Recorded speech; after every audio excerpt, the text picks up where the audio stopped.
Marination లేకుండా ఇన్స్టాంట్గా 30 మినిట్స్లో బిర్యానీ ఎట్లా చేసుకుందామో చూద్దాం.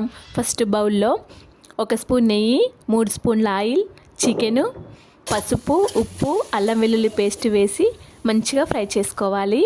ఫ్రై చేసుకున్న తర్వాత అందులో కారం, ధనియాల పౌడర్, గరం మసాలా, ఫ్రై చేసుకున్న ఆనియన్స్, కొత్తిమీర, పుదీనా, తగినంత పెరుగు వేసి దగ్గరికి వచ్చేంత వరకు ఫ్రై చేసి అందులో కొంచెం కసూరి మేతి, నిమ్మరసం, మళ్ళీ ఫ్రైడ్ ఆనియన్స్ వేసి పక్కన పెట్టాలి. 1 గ్లాస్ రైస్కి 3 గ్లాసుల వాటర్ తీసుకోవాలి. అందులో అన్ని మసాలాలు వేసి ఒకసారి రైస్ చూసుకోవాలి.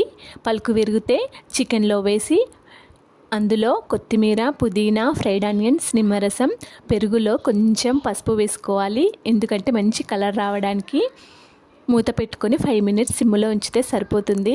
సూపర్ టేస్ట్ ఉండే biryani ready. Please like, share, subscribe.